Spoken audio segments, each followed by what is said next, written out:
بسم اللہ الرحمن الرحیم۔ الحمد للہ رب العالمین والعاقبۃ للمتقین والصلاة والسلام علی اشرف الانبیاء والمرسلین وعلی آلہ وصحبہ اجمعین، اما بعد۔ اعوذ باللہ من الشیطان الرجیم، بسم اللہ الرحمن الرحیم۔ یا ایہا الذین آمنوا اتقوا اللہ ولتنظر نفس ما قدمت لغد واتقوا اللہ ان اللہ خبیر بما تعملون۔ صدق اللہ العظیم وصدق رسولہ النبی الکریم۔ ان اللہ وملائکتہ یصلون علی النبی یا ایہا الذین آمنوا صلوا علیہ وسلموا تسلیما۔ الصلاة والسلام علیک یا سیدی یا رسول اللہ وعلی آلک واصحابک یا حبیب اللہ۔ اللہم صلی علی سیدنا و مولانا محمد معدن الجود والکرم وآلہ وبارک وسلم۔ حمد و صلاۃ کے بعد اللہ تبارک و تعالیٰ نے قرآن مجید سورۃ الحشر کے اندر ارشاد فرمایا ہے کہ یا ایھا الذین آمنوا اتقوا اللہ، اے ایمان والو اللہ سے ڈرو، وَلْتَنْظُرْ نَفْسٌ مَا قَدَّمَتْ لِغَدٍ، ہر آدمی یہ سوچ لے کہ اس نے اپنے آگے کیا بھیجا ہوا، جو اس نے آخرت کے لیے جمع کرایا ہے وہ کیا ہے، یہ غور کر لے وہ۔ وَاتَّقُوا اللَّهَ، اور پھر ڈر جاؤ اللہ سے۔ إِنَّ اللَّهَ خَبِيرٌ بِمَا تَعْمَلُونَ، فرمایا تم جتنے مرضی پردے ڈالتے پھرو، تمہارے رب کو تمہارے تمام کاموں کی خبر ہے، اسے پتہ ہے تم کیا کرتے، وہ جانتا ہے۔ عزیز دوستو، بزرگوں اور بھائیوں، قرآن مجید نے دو چیزوں پر بڑا زور دیا ہے۔ ایک اللہ کو ماننا، اور اللہ کو ماننے کا مطلب ہے نبی پاک کو بھی ماننا۔ اللہ کو ماننے کا مطلب ہے کتابوں کو بھی ماننا، قرآن پاک کو بھی ماننا۔ لیکن دو باتیں آپ کو زیادہ ملیں گی، ایک ایمان، اور اس کے بعد سب سے زیادہ زور ہے ایمان بالآخرت پر، آخرت کو مانو۔ وَمِنَ النَّاسِ مَن يَقُولُ آمَنَّا بِاللَّهِ وَبِالْيَوْمِ الْآخِرِ وَمَا هُم بِمُؤْمِنِينَ۔ اللہ فرماتے ہیں کچھ لوگوں کا دعویٰ ہے کہ ہم اللہ اور آخرت پر ایمان رکھتے ہیں، حالانکہ وہ ایمان نہیں رکھتے، دعویٰ کرتے ہیں، نفاق کا مظاہرہ کرتے ہیں، منافقت کرتے ہیں۔ جو اللہ کو ماننے والا ہوتا ہے اس کا رنگ اور ہوتا ہے، جس کو پتہ ہوتا ہے قیامت کے دن اللہ کے حضور کھڑے ہونا ہے، اس کے اعمال یہ نہیں مانتے، کہتے ہیں ہم مانتے ہیں، پر مانتے، دعویٰ ہے کہ ہم مانتے ہیں آخرت کو بھی اور اللہ کو بھی، پر نہیں مانتے۔ قیامت قائم ہونا ضروری ہے، اگر وقوع قیامت نہ ہو تو ظالم کی تو موجیں لگ گئیں، جابر تو موج کرے گا، فاسق اور فاجر تو کہیں گے دنیا میں بھی ہم اپنے اقتدار کے زور پر جیتے رہے، آج بھی ہمیں پوچھنے والا کوئی نہیں۔ عقلاً نقلاً قیامت کا قائم ہونا ضروری ہے۔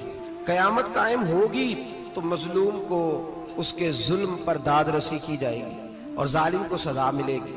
ایک آدمی ساری زندگی دنیا کے اندر لوٹ مار کرتا رہا، دھوکہ فریب فراڈ کرتا رہا، اس کی راتیں شراب و کباب میں گزر گئیں، وہ مرے اور بات ختم ہو گئی، ٹھیک ہے موج کر کے چلا گیا۔ ایک آدمی ساری زندگی اس نے اللہ تبارک و تعالیٰ کی رضا کے لیے اپنی نظر کی حفاظت کی، زبان کی حفاظت کی، یہاں تک کہ دل کی بھی حفاظت کی، وہ بھی مرے تو معاملہ ختم ہو گیا۔ اس طرح تو پھر سرکش کا کچھ بنے گا ہی نہیں، نظام زندگی ساری اس کی سوچ ختم ہو کے رہ جائے گی اگر قیامت قائم نہیں ہوتی۔ قیامت کا قائم ہونا حق ہے، اس لیے قرآن مجید نے ایک جگہ پہ نہیں 20 جگہ پہ یہ بیان فرمایا ہے کہ قیامت ضرور قائم ہے، قیامت، اور وہ قائم ہو کر اپنے سارے لوازمات سمیت قائم ہوگی۔ میرے نبی پاک صلی اللہ علیہ وسلم نے فرمایا مظلوم کو حق ملے گا، ظالم کو سزا ملے گی۔ جابر اس دن اللہ کی بارگاہ میں رسوا کیے جائیں گے، جن پر جبر کرتے رہے انہیں اللہ کے حضور سے عطا کیا جائے۔ قیامت کا وقوع ہونا ضروری ہے، اور قیامت تو جب قائم ہوگی تب ہوگی۔ دنیا میں بھی ایسا ہوتا ہے، ظلم کا انجام ٹھیک نہیں ہوتا، جبر کا انجام، جھوٹ کی زندگی لمبی نہیں ہوتی، دھوکے فریب فراڈ ملمہ سازی، ان چیزوں کی عمریں اللہ نے تھوڑی رکھی ہیں۔ وقتی طور پر ظالم کو، دھوکے باز کو، جابر کو جو مہلت ملتی ہے وہ سمجھتا ہے میری سیاست کام کر رہی ہے، وہ سمجھتا ہے میں بڑا دانا ہوں، بڑا چالاک ہوں، دیکھ لو اتنے ظلم کے، جبر کے، دھوکے کے باوجود بنا ہوا ہوں۔ حالانکہ اللہ کی طرف سے اسے مہلت ملتی ہے اور بڑا ہی مہربان ہے، مہلت اس طرح دیتا ہے کہ میرے نبی پاک علیہ السلام نے فرمایا جب میرا مسلمان نیکی کرتا ہے تو اللہ فرشتوں سے فرماتا ہے 70 گنا بڑھا کے لکھ لو اس کی نیکی، 70 گنا۔ اور جب گناہ کرتا ہے تو اللہ فرماتا ہے ٹھہر جاؤ ابھی لکھنا نہ، اسے ٹائم دو۔ یا اللہ کتنا؟ فرمایا 24 گھنٹے تو دو، ہو سکتا ہے توبہ کر لے، یہ اس کی مہربانی ہے۔ اب وہ جو اللہ نے مہلت دی ہے نا کہ شاید توبہ کر لے، لوگ سمجھتے ہیں میری چالاکی کی وجہ سے نظام سیٹ چل رہا ہے، میں بڑا تیز ہوں، 2 4 5 باتیں بولتا ہوں سب صحیح ہو جاتا ہے۔ لوگ اس کو اپنی دانائی سمجھ لیتے ہیں، حالانکہ وہ اللہ کی طرف سے۔ فرعون نے کئی 100 سال حکومت کی اور اس طرح اس نے ظلم کیے کہ لاکھوں اور ہزاروں بچے قتل ہی کرا دیے، 12,000 عورتوں کے پیٹ میں حمل تھا اس نے ضائع کرا دیا۔ جب حضرت موسیٰ علیہ السلام اپنی قوم کو لے کے نکلے، راستے میں دریا آ گیا، فرعون پیچھے لگا ہوا تھا، وَإِذْ فَرَقْنَا بِكُمُ الْبَحْرَ فَأَنْجَيْنَاكُمْ، اللہ فرماتے ہیں تمہارے لیے میں نے دریا کو پھاڑا اور تمہیں نجات دے دی، وَأَغْرَقْنَا آلَ فِرْعَوْنَ، اور فرعون کو غرق کر دیا، وَأَنْتُمْ تَنْظُرُونَ، تم کھڑے دیکھ رہے تھے۔ اب جب حضرت موسیٰ دریا کے کنارے پہنچے تو فرعون بھی پیچھے آیا۔ فرعون لوگوں سے کہا کرتا تھا کہ میں کہتا ہوں تو دریا چلتا ہے، میں کہتا ہوں تو ہوائیں آتی ہیں، میرے حکم کے پابند ہے سارے۔ جاگ رہے ہیں نا آپ حضرات، غور فرمائیے گا بات پر۔ دعویٰ تھا اس کا کہ میں کہتا ہوں تو نظام زندگی چلتا ہے۔ اب جب دریا کے کنارے پہنچی حضرت موسیٰ علیہ السلام تو اللہ نے حکم دیا کہ آپ عصا ماریں۔ جناب موسیٰ نے عصا مارا، 12 رستے بن گئے۔ اب حضرت موسیٰ کی قوم گزر رہی تھی تو فرعون سے پوچھنے لگے کہ تو کہتا تھا میرے حکم سے چلتا ہے، تو وہ تو حضرت موسیٰ نے ڈنڈا مارا ہے تو رستہ بن گیا۔ باز نہیں آتا انسان باز بنے بڑے ہیں اس کے پاس، بڑی دلیلیں ہیں، جھوٹ سچ بول کے اپنے آپ کو مطمئن کرتا ہے، آخر دم تک تبدیل ہونے کو تیار نہیں ہوتا، دلیلیں گھڑتا رہتا ہے، بناتا رہتا ہے، شور کرتا ہے جان بوجھ کے۔ بھئی تو کہتا تھا میرے چلانے سے چلتا ہے، تو باز ابھی بھی نہیں آیا۔ کہنے لگا میں نے ہی حکم دیا ہے کہ ذرا پھٹ جا، مجھے یہ زندہ چاہیے۔ باز رسی جل گئی، بال کہنے لگا میں نے ہی کہا ہے دریا کو کہ یہ مجھے زندہ چاہیے، میرے بھاگے ہوئے ہیں تو اس لیے پھٹا ہے، تو آؤ میرے ساتھ دریا کراس کرے۔ تو پتا تو ان کو بھی تھا نا جتنا تو رب بنا ہوا ہے، پتا تو تھا، سارے جانتے تھے۔ کہنے لگے تو پہلے کراس کر، اگر تو بچ گیا تو ہم بھی پیچھے آتے ہیں۔ اب چاروں ناچار۔ ایک روایت تو یہ ہے کہ یہ جب خدائی کا دعویٰ کرتا تھا نا، تخت پہ بیٹھا ہوتا تھا، تو ایک دن حضرت جبریل آئے اس کے پاس انسانی شکل میں، تو کہنے لگے میں بڑی دور سے آیا ہوں تو ایک مسئلہ پوچھنا تھا۔ کہا پوچھو۔ کہنے لگے ایک غلام تھا کسی بادشاہ کا، تو بادشاہ نے اسے تھوڑی دیر کے لیے ایک علاقے کی سربراہی دے دی۔ کتنی دیر کے لیے ہمیں سربراہیاں ملتی ہیں؟ کیوں جی؟ تھوڑی دیر کے لیے ملتی ہے نا، تھوڑی دیر کے لیے سربراہی دے دی ایک غلام کو۔ ذرا بات کو سمجھیے، حضرت جبریل پوچھتے ہیں، کہتے ہیں سربراہی مل گئی، اب وہ مالک ہی بن کے بیٹھ گیا ہے، وہ بات ہی نہیں سنتا، اس کو تھوڑی دیر کے لیے بنایا تھا، وہ تو خدائی کا دعویٰ کرنے لگا ہے، آپ بتائیں اس کا انجام کیا ہونا چاہیے؟ یہ مسئلہ پوچھنے آیا ہوں۔ تو فرعون کہنے لگا اس کا انجام یہ ہے کہ اسے پانی میں گوتے دے دے کے مار دے۔ انجام کیا ہے؟ بولیے کیا انجام ہے؟ کیا انجام ہے جی؟ پانی میں، اللہ اکبر، اپنی سزا تجویز کر رہا ہے۔ اس کی سزا کہ اسے پانی میں گوتے دے دے کے مارو ظالم کو، اسے تھوڑی دیر کے لیے بنایا تھا اور وہ چھائی گیا ہے، قبضہ ہی کر گیا ہے۔ حضرت جبریل کہنے لگے جی آپ لکھ کے دے دیں گے؟ کہنے لگا لاؤ لکھ دیتے ہیں۔ لکھوا لیا، جناب جبریل رکا لے کے تشریف لے گئے۔ اب جب فرعون دریا میں آیا نا تو اللہ نے حکم دیا مل جا۔ جب دریا ملا چیخنے لگا تو حضرت جبریل آئے، کہنے لگے تیرا ہی فتویٰ ہے، یہ تیری سزا ہی ہے نا، ہم بھی بڑی سزائیں تجویز کرتے ہیں، یہ جھوٹا ہے جی، اس کا تو فلانا علاج ہونا چاہیے، تو اگر تو جھوٹ بولے تو یہ فلانا بڑا جاور ہے جی، اس کے ساتھ اس طرح ہونا چاہیے، تو اگر تو یہ کام کرے تو جو سزا تو لوگوں کے لیے تجویز کر رہا ہے تو اپنے بارے میں بھی سوچ۔ اب جب گوتے آئے نا، آخری وقت دیکھا وہ فرعون جو کہتا تھا میری مرضی سے دریا چلتا ہے، علامہ ساوی نے تفسیر ساوی میں لکھا ہے تڑپ کے رونے لگا۔ جب یہ مزاج ہے، ایک دفعہ اوپر آتا ہے آدمی جب دریا میں جاتا ہے، اوپر آیا تو چیخنے او میرے حواریو خدا کا واسطہ مجھے بچاؤ۔ کہنے لگے تو کہتا تھا میری مرضی سے چلتا ہے، بے بسی ہے، تڑپتا ہے، روتا ہے، وارث شاہ مان کری نہ وارثہ دا، رب بے وارثہ کر کے مار دائی، تڑپ رہا ہے، چلا رہا ہے، کوئی مدد کو نہیں پہنچتا۔ اب جب آخری گھوتا آیا تو کہنے لگا آمنا برب موسیٰ و ہارون، میں موسیٰ کے رب کو بھی مان گیا، ہارون کے رب کو بھی۔ اللہ نے فرمایا نہیں، اب تیرا ماننا قابل قبول ہے، اس وقت ماننا تھا جب تجھے مہلت دی تھی، جب تو جوان تھا۔ بڑھاپا آتا ہے، بیماری آتی ہے، جوان آدمی بیماری کا شکار ہوتا ہے تو کہتا ہے یا اللہ ایک دفعہ صحیح کر دے، میں ساری پڑھا کروں گا، ایک دفعہ ٹھیک کر دے، میں مسجد میں رہوں گا، میں اگلے سال اعتکاف بھی کروں گا، میں ساری تراویحیں پڑھوں گا. تو اس وقت پڑھنی تھی جب تجھے مہلت دی تھی, اس وقت پڑھنا تھا جب اللہ نے تجھے آسانی دی, زندگی دی. اگلا وقت یہ حال ایک کا نہیں ہوا. نمرود کو دیکھ لیں, حضرت ابراہیم علیہ السلام کو کہتا تھا میں رب ہوں. آپ نے فرمایا رب تو وہ ہے جو زندہ کرتا اور مارتا ہے. ایک موت کا قیدی بلایا, کہنے لگا ہاں بھائی کتنے دن رہ گئے تھے پھانسی میں؟ کہنے لگا جی پرسوں ہونی تھی. کہا جا تجھے آزاد کیا, لو میں بھی زندگی دیتا ہوں. ایک بے گناہ آدمی کو پکڑ کے قتل کر دیا, کہتا میں بھی مارتا ہوں. حضرت ابراہیم علیہ السلام کہنے لگے تو بیوقوفوں جیسی دلیلیں دے رہا ہے. چل اس طرح کر, میرا رب سورج مشرق سے نکالتا ہے, تو اگر رب ہے تو مغرب سے نکال کے دکھا. اب دلیل کا جواب کوئی نہیں تھا تو کہنے لگا پکڑو اور آگ میں ڈال دو. اللہ کے نبی کو آگ میں ڈالنے والا. یہاں ایک مچھر بیٹھا ہے, 400 سال حکومت کی اور خدائی کا دعویٰ کیا. یہاں مچھر بیٹھا تھا, چھینک آئی تو مچھر اندر چلا گیا. پہلے دربار کا ادب یہ تھا کہ جو آئے سجدہ کرے. اب اس کے سر پہ کوئی چیز مارتا تھا تو اسے سکون ہوتا تھا. مچھر تھوڑی دیر کے لیے اس کا دماغ چھوڑتا تھا. او بھائی یہ اس دھرتی پہ اللہ نے لوگوں کو نظارے دکھائے اور ہمیں سمجھانے کے لیے دکھائے. ہمیں تفکر کی, غور کی دعوت دی کہ دیکھ لینا, اپنے عمل کو پرکھنا. تمہارے عمل حضرت موسیٰ کے فرما برداروں جیسے ہیں, جناب ابراہیم کے فرما برداروں جیسے ہیں, یا بن کے بیٹھ گئے ہو؟ اب دربار کا ادب یہ ہے, بے بسی کا یہ حال ہے کہ جوتے لٹکتے ہیں دربار میں. جو آتا ہے جوتا کھینچتا ہے. اور ادب یہ ہے کہ 10 جوتے نمرود کے سر پہ مارو. اور 400 سال جوتے لگتے رہے. روتا تھا, جو آدمی آتا تھا منتیں کرتا تھا, کہتا تھا کہیں سے کوئی دوائی مل جائے گی. پاگلوں جیسی زندگی گزاری, پاگلوں جیسی سخت. وہ تو حساب, وقوع قیامت تو حساب ہوگا ہی. یہاں لوگ پاگل ہو کے مرتے ہیں, معذاللہ نفسیاتی مریض ہو کے مرتے ہیں. یہاں آخری وقت اتنا سخت آتا ہے کہ دنیا موت کی دعائیں مانگتی ہے. میرے بھائی جب انسان ظلم کرتا ہے تو بھول جاتا ہے کہ شاید مجھے پوچھے گا کوئی نہیں. جب وہ زیادتی کرتا ہے تو بھول جاتا ہے. جب وہ کسی کا حق کھاتا ہے تو وہ کہتا ہے شاید اس کا تو وارث ہی کوئی نہیں جس کو میں لوٹ رہا ہوں. لیکن جب اللہ کی پکڑ آتی ہے, حجاج بن یوسف ظالم تھا, اس نے اچھے کام بھی کیے تھے. قرآن پاک پر زیر زبریں آراب حجاج بن یوسف نے لگوایا.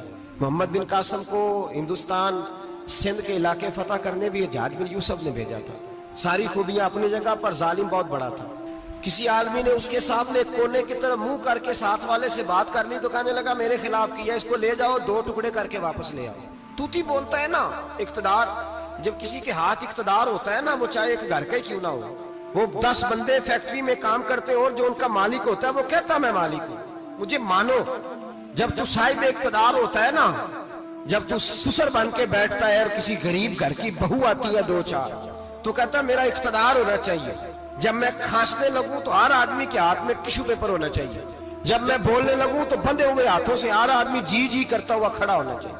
جس آدمی کا, اور یہ کام بہو بھی کرتی ہے کئی دفعہ, وہ بھی کہتی ہے کہ تمہیں پتہ نہیں میں کتنا لمبا چوڑا جہیز لے کے آئی ہوں. جب میں سونے کے لیے اپنے بیڈ روم میں جاؤں تو خبردار بوڑھے بابے کو اجازت نہیں کہ وہ کھانسے. اماں کو چاہیے کہ اگر اس کو بڑی سخت پیاس بھی لگی ہے تو میرے سوتے باورچی خانے میں برتن نہ کھٹکھٹائے. جو جہاں بھی جس اسٹیج پہ بھی بیٹھتا ہے وہ کہتا ہے کوئی نہیں مجھے پوچھنے والا, میں مطلق العنان ہوں. جوان بوڑھوں کا مذاق اڑاتے ہیں, سمجھتے ہیں شاید کبھی بوڑھے نہیں ہونا, مذاق اڑاتے ہیں. تندرست لوگ بیماروں کا مذاق اڑاتے ہیں, شاید کبھی بیمار نہیں ہونا. حجاج بن یوسف ظالم تھا, ظلم کرتا تھا, زیادتی کرتا تھا. حضرت سعید بن جبیر ایک تابعی بزرگ تھے, اتنے بڑے بزرگ تھے کہ ساری رات نماز پڑھتے تھے, سارا سال روزہ رکھتے تھے. ایک دن انہوں نے منبر پہ بیٹھ کے کہا کہ حجاج ظلم سے باز آ جائے ورنہ اللہ کی لاٹھی بڑی بے آواز ہے. اللہ کی لاٹھی, اس کا کیا مطلب ہوتا ہے؟ اس کا مطلب ہے جب رب کی لاٹھی چلتی ہے تو اس کی آواز, جی اس کا پہلے کوئی پیغام, وہ پہلے اعلان نہیں کرتا کہ تگڑے ہو جاؤ لاٹھی چلنے لگی ہے. لاٹھی چلتی ہے پر اس کی آواز, سمجھ آ رہی ہے میری بات کی؟ جمعۃ الوداع کے لیے تشریف لانے والے احباب خاص غور فرمائیے گا. حجاج بن یوسف کو پتا چلا کہ حضرت سعید بن جبیر نے میرے خلاف بات کی, بلا لیا. کہنے لگا تو نے میرے خلاف بات کی؟ فرمانے لگے کی ہے. کہنے لگا تجھے پتا ہے میں قتل کر دوں گا. آپ فرمانے لگے نہ تو زندگی کا مالک ہے نہ موت کا مالک ہے, تو کیسے قتل کر؟ کہنے لگا تجھے پتا ہے میرا. فرمایا میں نے تجھے نہیں, میں نے تو کئی شداد, کئی حماد, کئی قارون, کئی فرعون, کئی نمرود دیکھے, کئیوں کی داستانیں سنی. تو کون ہے؟ تو چھوٹا سا ہے. ایک جملہ ہے ملا جلال الدین رومی کا, بڑے درویش تھے, ایک بات کہہ گئے. کہنے لگے نمرود جتنے پیسے نہیں, فرعون جتنی حکومت نہیں, قارون جتنی دولت نہیں, ورنہ فرمانے لگے میرے زمانے میں بھی کئی لوگوں کا خدا بننے کو دل کرتا ہے, کئی لوگوں کا دل کرتا ہے. لیکن نمرود جتنے پیسے، فرعون جتنی طاقت اور قارون جتنی دولت نہیں، ورنہ ہو سکتا ہے لوگ دعویٰ کر جائیں معاذ اللہ ثم معاذ اللہ۔ یہ آج سے کئی سو سال پہلے وہ کہہ رہے ہیں، آج تو حالات بڑے ابتر ہیں، اس کی نسبت خطرناک۔ فرمانے لگے حضرت سعید بن جبیر تو زندگی موت کا مالک نہیں، کہنے لگا پکڑو قتل کرو اسے، لے جاؤ۔ جب پکڑ کر کھینچ کر لے جا رہے تھے نا تو حضرت سعید بن جبیر مسکرانے لگے۔ اب ظالم کے سامنے مسکرائے تو اس کو بڑا غصہ آیا، یہ میرا مذاق اڑاتا ہے؟ بلا لیا، ادھر آؤ، کیوں مسکرا رہے ہو، کیا ہوا؟ تو حضرت سعید بن جبیر کہنے لگے میں مسکرا رہا ہوں تیری بیوقوفی پر اور اپنے اللہ کی دی ہوئی ڈھیل پر۔ میں مسکرا رہا ہوں کہ یا اللہ کیا بات ہے، کیا تیرا شان ہے، کیسے لوگوں کو ڈھیل دی ہوئی ہے۔ میں مسکرا رہا ہوں تیری بیوقوفی پر کہ تو سمجھتا ہے شاید مجھے پوچھنے والا کوئی نہیں۔ کہنے لگا اس کو باہر نہ لے جاؤ، میرے سامنے قتل کرو۔ ٹھیک ہے جی، قتل کرنے لگے تو حضرت سعید بن جبیر نے منہ کعبے کی جانب کر لیا۔ انی وجہت وجہی للذی فطر السماوات والارض حنیفا وما انا من المشرکین۔ جب آپ نے یہ آیتیں پڑھی نا کہ میں نے منہ کر لیا ہے اپنے رب کی جانب، کرو مجھے قتل، کہنے لگا نہیں نہیں، اس کا منہ پھیرو، کعبے کی طرف ہو کے قتل نہ ہو۔ ہے ظالم پر پاگل ہو گیا ہے۔ حضرت سعید بن جبیر کے حوصلے نے شکست دے دی، ناکام ہو گیا، مخبوط الحواس ہو، کہنے لگا اس کا منہ پھیر دو۔ جب کعبے سے پھیرا تو آپ فرمانے لگے للہ المشرق والمغرب فانما تولى فثم وجه اللہ۔ اللہ فرماتا ہے تو مشرق اور مغرب سارا ہی اللہ کا ہے، جدھر بھی منہ کرو گے ادھر اللہ ہی اللہ ہے، جدھر بھی منہ کرو گے ادھر اللہ ہی اللہ ہے چاروں جانب۔ پھیر دے جدھر منہ پھیرنا ہے تو نے، پھیر دیا منہ۔ حضرت سعید بن جبیر کے گلے پہ خنجر رکھا تو آپ نے ہاتھ اٹھائے، کہنے لگے اے اللہ میرے بعد اسے کسی اور پر مسلط نہ کرنا، میرے بعد کسی اور پر مسلط نہ، بس میں آخری ہوں۔ جب آپ ذبح ہوئے تو اتنا خون نکلا، اتنا خون نکلا کہ لوگ کہتے ہیں جتنا اونٹ کے وجود سے نکلتا، تر ہو گیا سارا اس کا دربار۔ ایک سمجھدار آدمی کو بلا کے کہنے لگا اتنا خون میں نے پہلے کبھی، میں نے بڑے بندے قتل کرائے ہیں پر اتنا خون نہیں نکلا۔ تو وہ کہنے لگے لوگ مر جاتے ہیں، مرتے وقت ڈر جاتے ہیں، سہم جاتے ہیں، خون سکڑ جاتا ہے، لگتا ہے یہ شخص جب دنیا سے گیا ہے تو ڈٹ کے گیا ہے، یہ ڈٹ کے گیا ہے دنیا سے۔ حجاج بن یوسف رات کو سویا تو تڑپ کے اٹھا، کیا ہوا؟ گھر والے کہنے لگے کیا ہوا؟ کہنے لگے سعید بن جبیر خواب میں آئے اور کہتے ہیں اٹھ مجھے بتا تو نے مجھے کیوں قتل کیا، بتا بتا کیوں مارا۔ اگلی رات پھر سویا تو وہی خواب، پھر سویا تو وہی۔ گناہ نفسیاتی مریض بنا دیتا ہے، ظلم تجھے مخبوط الحواس کر دیتا ہے۔ جب تو زیادتی کرتا ہے تو اللہ فرماتے ہیں کہ تو اللہ کو بھولتا ہے، اللہ تجھے اپنا آپ بھلا دیتا ہے، پھر تو بھول جاتا ہے، پھر تو سیدھے رستے پہ چلتا ہے پر بھٹک جاتا ہے، پھر تو صحیح رستوں کا تعین کر کے بھی گمراہ ہوتا ہے، پھر تو روز وہی گاڑی چلاتا ہے پر اب جب تو بریک لگاتا ہے تو نہیں لگتی۔ جب گناہوں کے ساتھ تو مخبوط الحواس ہوتا ہے تو روز وہ کاروبار کرتا ہے، لیکن جب تیرے گناہ تجھے گھیر لیتے ہیں پھر اسی کاروبار میں تو نقصان اٹھاتا ہے۔ حجاج بن یوسف تڑپتا ہے، روتا ہے، یہاں تک کہ بیمار ہو گیا، پیٹ میں درد ہوتی ہے، پتہ نہیں کیا ہوا، تکلیف ہوتی ہے، پتہ نہیں، سارے حکیم طبیب ڈاکٹر کوئی نہ سمجھ سکا کہ بیماری کیا ہے۔ جو بیماریاں خدائی ہوتی ہیں ان کا لوگوں کو پتا، جو آزمائشیں رب کی جانب سے ہوتی ہیں وہ ڈاکٹروں کے ہتھے نہیں چڑھتی، جو تکلیفیں اللہ دیتا ہے ان کا حکیم طبیب علاج نہیں کر پاتے، مشکل، اور شفا اسی وقت ہوتی ہے جب اللہ دینا چاہے، اور جب رب ہی دینا نہ چاہے تو بڑے بڑے ڈاکٹر کہتے ہیں کہ ہمارے بس کی بات نہیں رہی۔ بغداد سے حکیم آئے، پیٹ دیکھا، کہنے لگے نہ تیرے معدے میں کوئی دقت ہے، نہ تیرے جگر میں، نہ کسی اور جگہ، ماجرا کیا ہے؟ ایک آخری علاج ہے، آخری، وہ کیا؟ گوشت کا چھوٹا سا ٹکڑا دھاگے کے ساتھ باندھ کے منہ میں ڈالا اور پھر ایک باریک سا تنکا لے کے اس کو اندر ڈالنے لگے گلے میں۔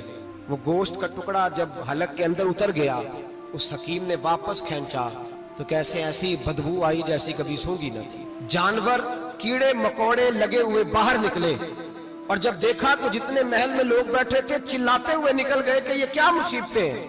حکیم بھی اٹھ کے دوڑنے لگا، کہا تجھے کیا ہوا؟ کہنے لگے حجاج تیری بیماری زمینی نہیں، تیری مصیبت زمینی نہیں۔ کہا میری مرض تک تم کیوں نہیں پہنچ پا رہے؟ تو کہنے لگے لگتا ہے تو بد دعا کا مریض ہے، لگتا ہے تو ظلم کا مریض ہے، تو جبر کا مریض ہے۔ تڑپتا رہا، سسکتا رہا۔ ایک وقت وہ بھی آیا کہ گھر والوں نے کمرے میں بند کر کے تالا لگا دیا، دیوار سے ٹکرے مارتا۔ او بھائی، جو گناہوں کے بیمار ہوتے ہیں انہیں شفا نہیں ہوتی، جو ظلم جبر بربریت کے بیمار ہوتے ہیں انہیں سکون قلبی میسر نہیں آتا.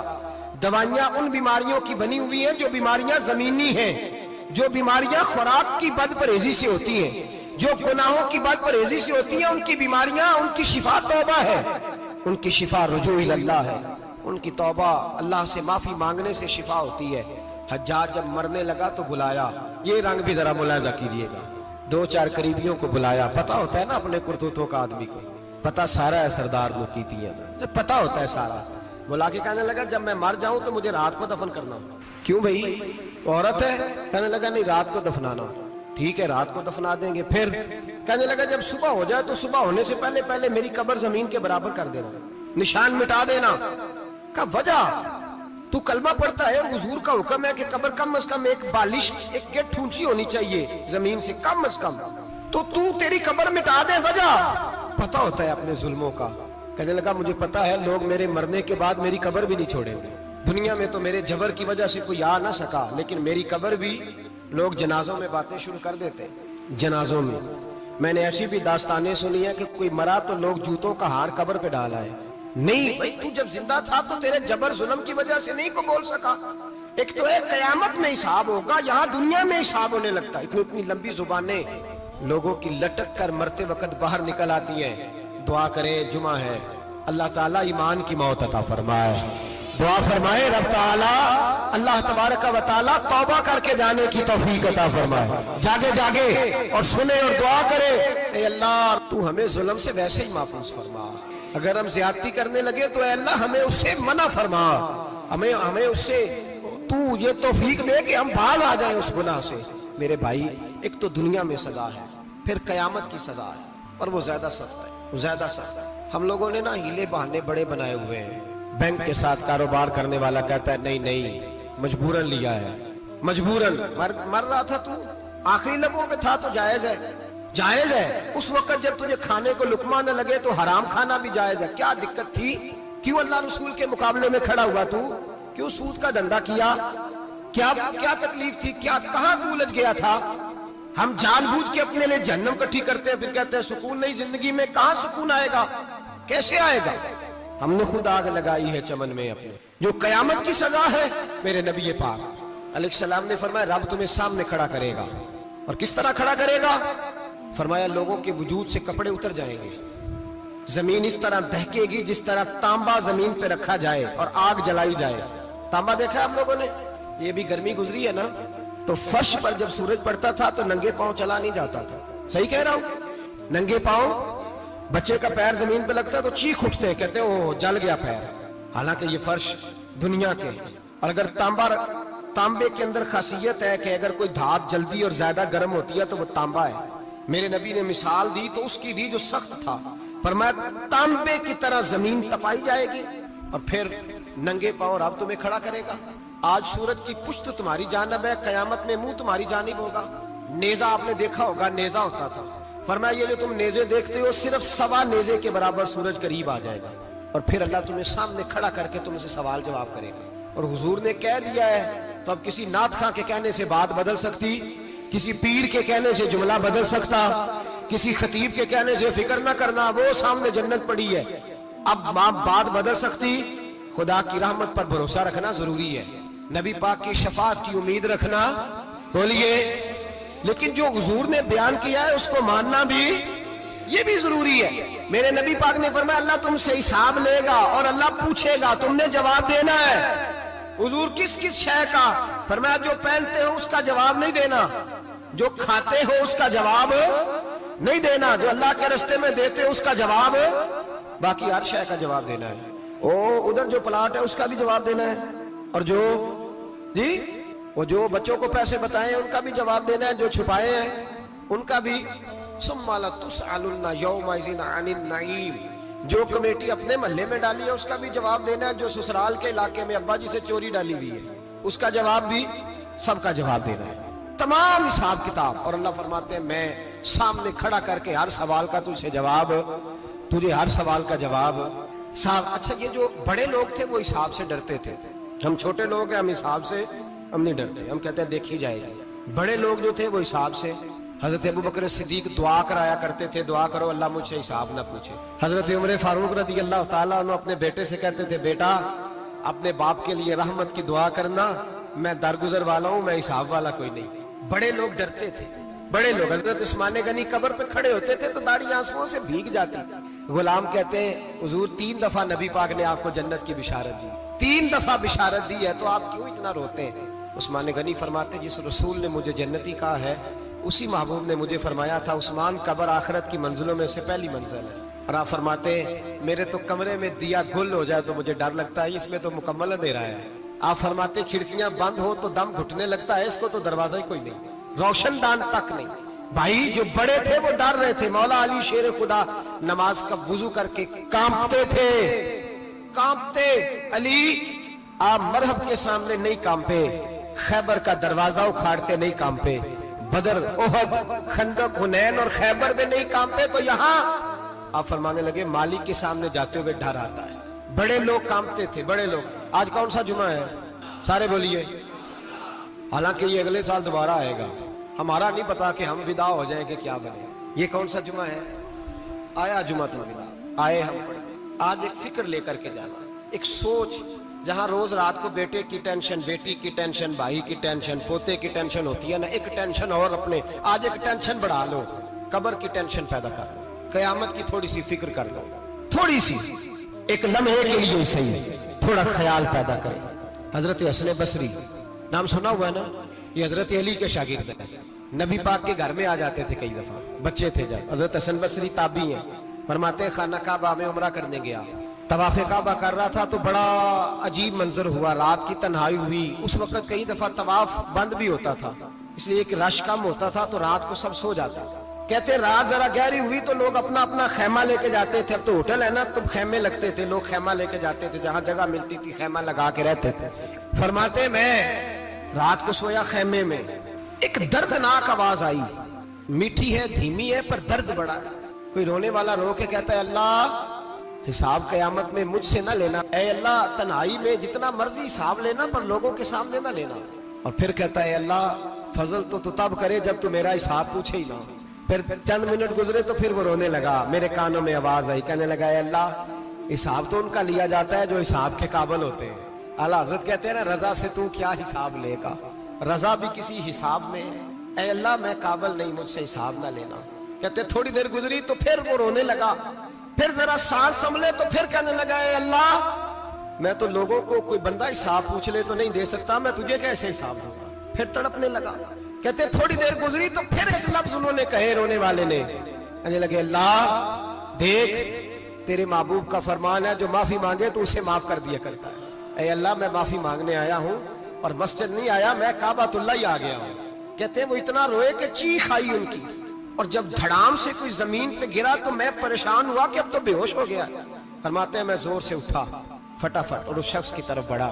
میرے دل میں خیال ہے کوئی گناہگار ہے بیچارہ, تو چلو میں بھی دعا کرتا ہوں, اس کو کہتا ہوں بیٹے فکر نہ کر, اللہ تیری مدد کرے گا. فرماتے ہیں میں گیا اس نیت کے ساتھ کہ میں کہوں گا چلو اٹھو تم بھی دعا کرو, میں بھی کرتا ہوں, اللہ ہم سے حساب نہ پوچھے. کہتے میں گیا تو وہ شخصیت بے ہوش پڑی تھی, کالے سیاہ بال ان کے چہرے پہ بکھرے ہوئے تھے. کہتے لوگوں جب میں نے زلفیں ہٹائیں چہرے سے تو میرا وجود کانپنے لگا آسمان ٹوٹ پڑے گا, زمین پھٹ جائے گی, ستارے بکھر جائیں گے, آج بہ جائیں گے سمندر. فرماتے ہیں میری چیخیں نکل گئی. یہ کوئی گناہگار تو نہیں, یہ تو حضرت فاطمہ کے پوتے امام زین العابدین ہے, یہ تو امام حسین کا وہ بیٹا ہے جو کربلا میں تنہا بچے تھے. فرماتے ہیں میں امام کا چہرہ دیکھا تو بھاگ کے آیا اور میں نے اپنی داڑھی ان کے پیروں کے ساتھ مس کی اور میں نے کہا حضور اٹھیے. امام اٹھے تو میں نے کہا شہزادے تیرے تو اشارے سے اللہ کئی گناہگاروں کو بخشے گا, تیری تو دعا سے اللہ بخشے گا, یہ کیا کر رہے ہو؟ تو امام زین العابدین کہنے لگے حسن بصری ادھر آ یار, ادھر آؤ بزرگو, میرے دادا کے پاس رہنے والے ہو, میں نے نا آج ہی سنا ہے کہ اس کا عذاب بڑا سخت ہے, آؤ میرے لیے دعا کرو, اللہ پاک مجھ سے حساب نہ پوچھے. کہا حضور نہ کریں. آپ فرمانے لگے تجھے نہیں پتا کچھ چیزیں ایسی ہیں کہ رب نے اگر حساب پوچھا تو میں واقعی جواب نہیں دے پاؤں گا.